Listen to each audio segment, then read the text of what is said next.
True review here with the top 10 most underestimated games ever. Now some of these games you'll already heard of, or hell maybe you own them all.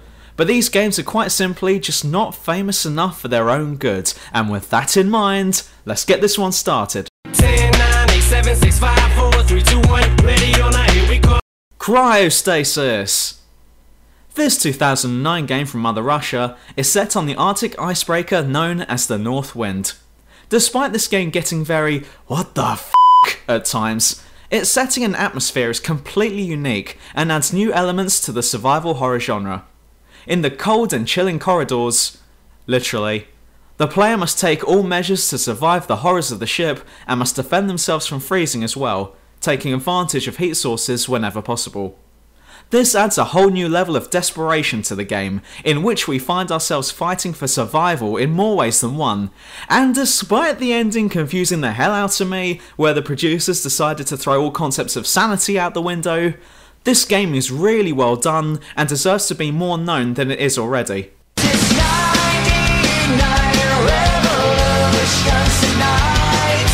The movies! If you love The Sims, then please go and buy this game. It's the same style game, but now you get to make these Sims star in movies that you write. That you wrote. After setting up a fully live and functioning film studio, you'll need to recruit movie stars, build the sets, provide the necessary facilities for your stars, such as food vans, makeover buildings and plush trailers, then write the scripts, or hire someone to do that for you, and then get your stars to start acting out each scene. This game is really well done and gets you to focus just as much on becoming a successful film producer and studio executive as much as you will focus on taking care of your Sims. Complete with movie award ceremonies, this game will keep you entertained for hours. Despite all of this, however, most people would not have heard of it compared to more successful sim-based games, and because of that, this game comes in at number 9.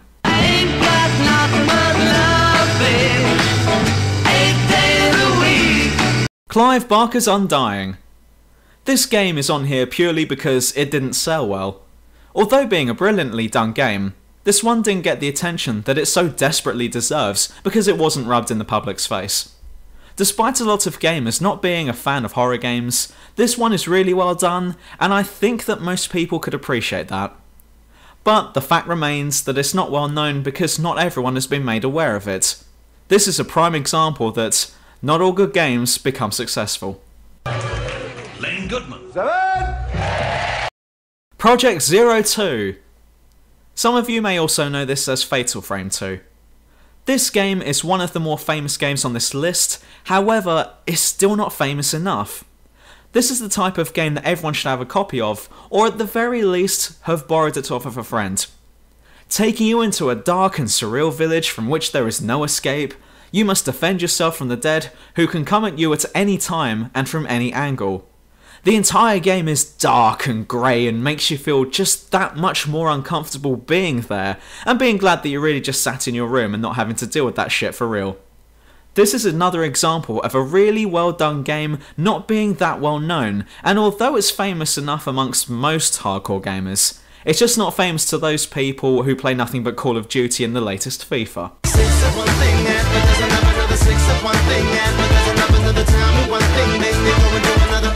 Telltale Games Back to the Future.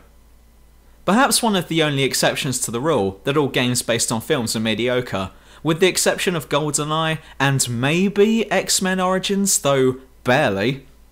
Although this game is not a recreation of the Back to the Future movies, this game instead presents us with a sequel to the movie trilogy. With a brand new story set in different time periods, we get to see all the characters that we love getting into strange and bizarre time paradox twists in the town of Hill Valley. Despite being only a point-and-click style game, the challenges will require a lot of thinking from time to time, the graphics are bright and colourful, the story is incredibly interesting, and will have you laughing at the humour that Back to the Future is famous for. And with the return of Christopher Lloyd providing the voice of Doc Brown, this minigame series is definitely one that is suffering the injustice of not being that well known, and it's one that I'd like more people to be aware of.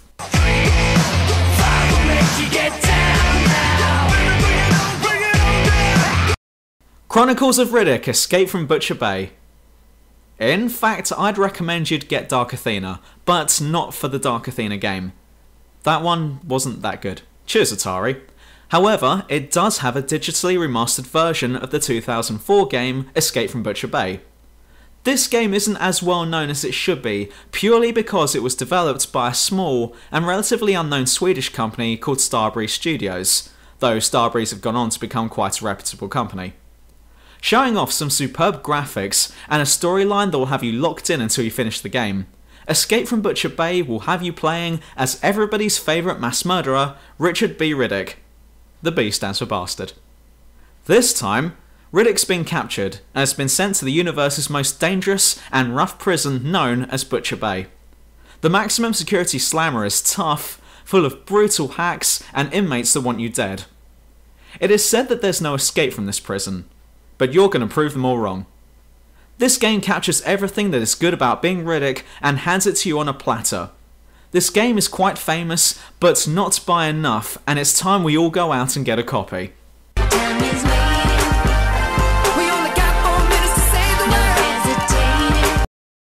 The Lost Crown, a ghost hunting adventure. Another good game you've never heard of. The Lost Crown was made by Darkling Room in 2008. It's a point-and-click style adventure game that puts you in the shoes of Nigel Danvers as you investigate the paranormal occurrences of the fictional East Anglian English town of Saxton. Equipped with genuine real-life ghost hunting equipment, such as a video camera with night vision applications and an EVP reader, Nigel must investigate the strange phenomena that has been happening around the town for decades and hope to discover the most sought-after relic of the lost Saxton crown. The fact that you're surrounded by the paranormal is amplified at all times due to the graphics in the game, which has removed almost all colour and left you in a black and white world, with only the occasional object being rendered in colour in a Schindler's List style effect. However, despite being armed to the teeth with ghost hunting utensils and having a sidekick to help you out, the people of Saxton are less than enthusiastic about having you here and are keeping a constant eye on you during your stay. This game isn't one of the best out there, but it's one that you'd pick up and think that you'd be wasting your time on, but you'd actually be very wrong about that. This game has a lot to offer, and although it does have a few drawbacks, such as really bad voice acting, the game makes up for it in many ways, all of which are just waiting for you to explore and find. Just like the relic itself that is waiting for Nigel to uncover, this game is just waiting for you to discover the treasures that it holds within. It was those 3 words to save my life. Anno 2070. Despite being far from the best game ever, I was surprised at how in-depth this game was. Though it's a bit of a cock tease when it says you can go to war with other factions, and to some degree you can, the main focus here is to build a thriving economic hub on what might have once been Madagascar, though now most of it's underwater. With 3 factions to choose from that focus on either renewable energy sources, environmentally harmful yet economically prosperous industrial sources, or that faction that just lives underwater. There are several ways to approach this game, and I found that once I had a grasp on what to do, this game was very difficult to put down. This one is very entertaining and quite a deep RTS game as well, and should at least be considered by those who appreciate the genre.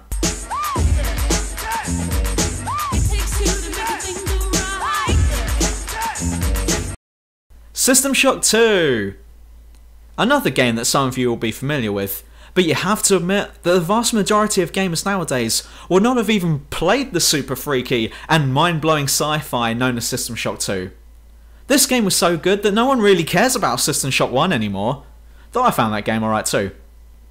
This game may have set the standard for sci-fi horrors, or sci-fi games for that matter, and includes different RPG elements too. This game caters for everyone in some degree, and if you didn't enjoy playing it, then you probably didn't play it. You must have been playing something else. However, this game was created by a failing company at the time, that being Looking Glass Studios. Due to the amount of money that they sunk into the System Shock games, as well as the first 2 Thief games, also get them, the company went bust just after the turn of the century, and so there was a lack of advertising going towards System Shock's way. This meant that you would have only known about the game had you actively gone out and looked for it, or if you just happened to stumble upon the rare adverts for it. The game can still be bought today, but at outrageous prices due to the limited number of copies that are around today, plus the fact that no more copies are being made, so just buy it on Steam and see what you're missing out on. One more time, got me feeling so free. Sins of a Solar Empire! An RTS game that you can really sink your teeth into. Sins takes place in the distant future and is best described as StarCraft but purely in space. You can choose from a wide range of campaign maps, each of which takes place within a different solar system filled with different planets, moons and asteroids. From 3 factions to choose from, you must establish an interplanetary empire by building up your faction upon each planet, construct a formidable armada of battlecruisers and space fighters, and then begin to take the fight to an opposing faction who is doing the same thing. It's only fair to presume that your opponent is looking for war. Those Vasari were looking at me funny. The only problem with this game is that whilst its sales are doing reasonably well, it still does not have the coverage or fame that most other good games have. This game is a very in-depth and invigorating real-time strategy, and it's just not famous enough for its own good, and that is why this game makes it in at number 1. And that was True Review's top 10 most underestimated games ever. There, I've finished now, so you can go out and get all of these games. That's an order. As always, likes and subs to my channel to receive the ability to conjure up puppies. See you soon. Life is killing me. I swear sometimes I think this life is killing me.